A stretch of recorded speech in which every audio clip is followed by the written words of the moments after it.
Bonjour à toutes et à tous et bienvenue dans notre nouvelle web-série Guide de survie pour l'aptitude à l'utilisation. Pour faire simple, on va vous parler une fois par mois de l'aptitude à l'utilisation des dispositifs médicaux. On parlera de notions essentielles de la norme EN 62366-1 2015 avec des exemples pratico-pratiques afin de vous permettre d'y voir un peu plus clair dans tout ça. Pour le premier épisode, on va vous surprendre direct. Nous n'allons pas aborder les différentes classifications des dispositifs médicaux. Je sais vous êtes déçus, je sais vous avez envie de quitter la vidéo, mais on a des bonnes raisons de faire tout ça. La première, c'est qu'il y a déjà une vidéo qui existe, réalisée par le SNITEM, et on va pas faire nos lèche-bottes, mais on n'aurait pas fait vraiment mieux. Alors comme on est vraiment très sympa, on vous met le lien dans la description. La deuxième raison, c'est que ce n'est pas vraiment notre cœur de métier. Ok, on commence à s'y connaître un petit peu, c'est vrai. Mais faut pas oublier que nous à la base, on est des ergonomes, ou ingénieurs facteurs humains, ou UX UI designer, ou psychologue expert facteurs humains, UX UI designer, bref, on va pas lancer ce débat là. Allez, c'est parti, épisode 1, l'erreur d'usage. Et ouais, on n'a pas le temps, on va attaquer directement dans le cœur du sujet. Parce que finalement, l'aptitude à l'utilisation et plus particulièrement le processus d'aptitude à l'utilisation, c'est identifier, maîtriser et évaluer les risques liés à l'utilisation de votre dispositif médical. Alors oui, on peut blablater pendant des heures sur le processus d'intégration de l'aptitude à l'utilisation et son intégration dans le processus de conception du dispositif et de son articulation avec la norme ISO 13485 de gestion des risques et de la température de fusion du magma, mais au final, si on ne sait pas ce que c'est qu'une erreur d'utilisation, ça sert pas à grand chose. Et oui, c'est moi qui vous le dis. Alors l'erreur d'usage, c'est quoi finalement ?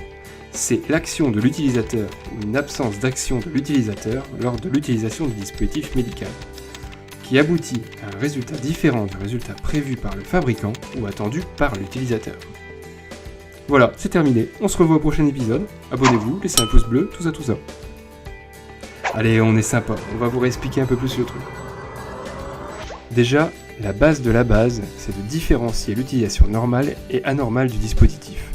D'un côté, on a l'utilisation anormale, donc on va plutôt faire référence à un acte délibéré, intentionnel ou omission intentionnelle d'un acte qui va à l'encontre ou qui enfreint l'utilisation normale et qui échappe à tout moyen raisonnable supplémentaire de maîtrise par le fabricant du risque lié à l'interface utilisateur. Dans ce cas, l'utilisateur va utiliser volontairement le dispositif autrement que dans l'indication médicale prévue. Allez, pour aller encore plus loin dans l'explication, je vais vous présenter 3 cas qui vont vous permettre d'illustrer ce que je viens de vous dire. Si on prend l'exemple d'un stylo auto-injecteur permettant au patient diabétique de s'injecter une dose d'insuline, le fait que le patient utilise son stylo qu'il utilise habituellement pour s'injecter un autre produit que de l'insuline est une erreur d'utilisation. Et ce d'autant plus si le stylo auto-injecteur est déjà pré-rempli d'une dose d'insuline. Bon, pour prendre un exemple un peu moins glamour, un patient peut utiliser un produit laxatif permettant de traiter la constipation afin de perdre du poids. Donc on a bien une utilisation anormale du produit. Et comme on est sympa, on va pas vous mettre d'illustration pour celle-ci.